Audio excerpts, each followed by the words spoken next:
Conheçamos e prossigamos em conhecer o Senhor. Oséias capítulo 6, verso 3. Aqui nos encontramos e agradecemos a Deus por Ele nos conceder este dia, nos conceder estes momentos para estudarmos a Bíblia juntos. Agradecemos a todos vocês que estudam conosco, que compartilham esses estudos com outras pessoas, a todos que são inscritos no nosso canal Hora Tranquila, que clicam no dedinho de joinha e também nós agradecemos a todos vocês que nos escrevem, dizendo de onde estão acompanhando. Mandamos aqui um alô especial para o Washington Modesto Costa, de Campos Belos, em Goiás. Nadir Cabral é de Colíder, em Mato Grosso. Francisca Santos é de Monção, no Maranhão. Josias Rodrigues é de Guabiruba, Santa Catarina. Fátima Silva é de Peruíbe, no litoral de São Paulo. Jardileide Silva é lá da Bahia, ela está em tratamento contra o câncer em Salvador e ela pede, Pai, que Tu tenhas misericórdia dela. Maria Angélica também nos acompanha todos os dias.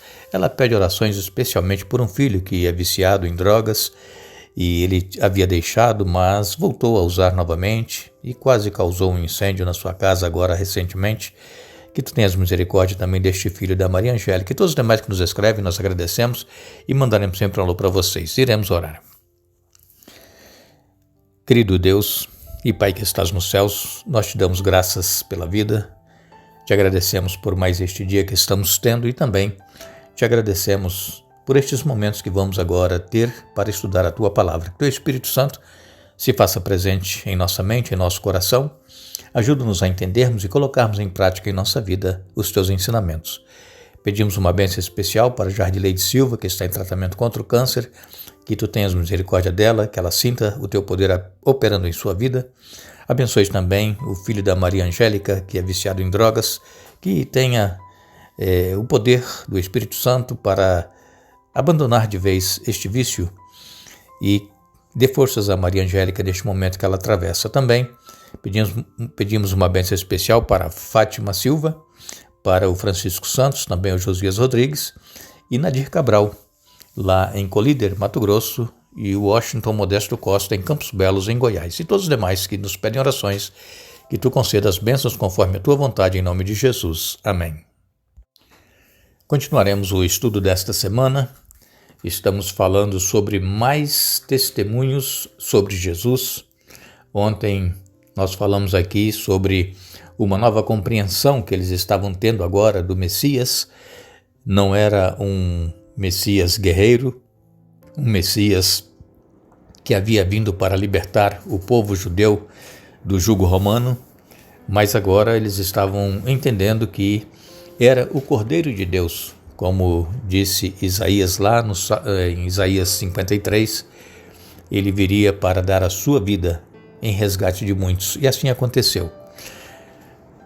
Houve aceitação por parte de alguns judeus de que Jesus era o Cristo, mas também houve rejeição. A rejeição ela foi maior do que a aceitação. Quando nós fizemos aqui o estudo logo no início desta série, falando a respeito da multiplicação dos pães e dos peixes, que está registrado em João no capítulo 6, ali houve naquela multidão pessoas que queriam agora coroar Jesus como rei. Por quê? Porque um rei que cura as pessoas, um rei que liberta pessoas de possessão demoníaca, um rei que provê alimento quando estão com fome. Então, o que mais eles queriam? Era este o rei que eles estavam pensando em ter. E então, Jesus, ele, sabendo das intenções de algumas pessoas que ali estavam, naquela multiplicação de pães, Jesus, ele desaparece do meio da multidão. Ele foge, ele usa o seu poder, e se esconde, as pessoas não o veem mais. E então, nós vamos ler agora João capítulo 6, a partir do verso 51, nos diz assim: Eu sou o pão vivo que desceu do céu. Quem comer deste pão viverá para sempre. E este pão que eu oferecerei para que o mundo viva é a minha carne. Então os judeus começaram a discutir entre si a respeito do que ele queria dizer. Como pode esse homem nos dar sua carne para comer? Perguntavam. Então Jesus disse novamente: eu lhes digo a verdade, se vocês não comerem a carne do Filho do Homem e não beberem o seu sangue, não terão a vida em si mesmos. Mas quem comer minha carne e bebe o meu sangue, terá a vida eterna, e eu o ressuscitarei no último dia. Pois minha carne é a verdadeira comida, e meu sangue é a verdadeira bebida. Quem come minha carne e bebe meu sangue permanece em mim, e eu nele. Eu vivo por causa do Pai que vive e me enviou. Da mesma forma, quem se alimenta de mim viverá por minha causa. Eu sou o verdadeiro pão que desceu do céu. Seus antepassados comeram maná e morreram. Quem comer este pão não morrerá, mas viverá para sempre. Ele disse essas coisas quando ensinava na sinagoga de Cafarnaum. Muitos de seus discípulos disseram: sua mensagem é dura, quem é capaz de aceitá-la? Jesus, sabendo que seus discípulos reclamavam, disse: isso os ofende? Então o que pensarão se virem o Filho do Homem subir ao céu onde estava antes? Somente o Espírito da vida, a natureza humana, não realiza coisa alguma. E as pessoas que eu lhes disse são Espírito e vida. Mas alguns de vocês não creem em mim, pois Jesus sabia desde o princípio quem não acreditava nele e quem iria traí-lo, e acrescentou: por isso eu disse que ninguém pode vir a mim a menos que o Pai o dê a mim. Nesse momento, muitos de seus discípulos se afastaram dele e o abandonaram. Então Jesus se voltou para os 12 e perguntou: vocês também querem ir embora? Simão Pedro respondeu: Senhor, para quem iremos? O Senhor tem as palavras da vida eterna. Nós cremos e sabemos que o Senhor é o Santo de Deus. Então Jesus disse: eu escolhi vocês 12, mas um de vocês é um diabo. Ele se referia a Judas, filho de Simão Iscariotes, um dos 12 que mais tarde o trairia. Eu li na Bíblia Nova Versão Transformadora, capítulo 6, versos 51 a 71. Aqui Jesus estava na sinagoga em Cafarnaum, depois que ele havia feito aquela multiplicação de pães em que pessoas estavam ali e queriam coroá-lo rei. Jesus então desapareceu e mais tarde apareceu novamente para os discípulos e eles estavam lá na sinagoga em Cafarnaum. E ali na sinagoga Jesus ele faz esta apresentação a todos que ali estavam dele mesmo como o pão vivo que desceu dos céus. As pessoas estavam, a maioria das pessoas seguiam a Jesus com interesses materiais. Eles queriam cura, queriam comida, eles queriam uma vida fácil. Agora eles tinham a pessoa que eles queriam, que não ia faltar nada para eles. Mas, como eu disse anteriormente, Jesus, ele conhecendo a intenção daquelas pessoas, ele desapareceu dentre eles e depois reapareceu lá nessa sinagoga em Cafarnaum, onde estava ali com seus discípulos e outras pessoas. E Jesus então, ele lembra aquelas pessoas que ali estavam que os pais dos antepassados comeram o pão do céu, o maná, que Deus havia enviado para eles todos os dias, durante 40 anos não faltou comida para eles. Mas Jesus lembra aqui que todos aqueles que comeram aquele maná lá no deserto, morreram, pereceram no deserto.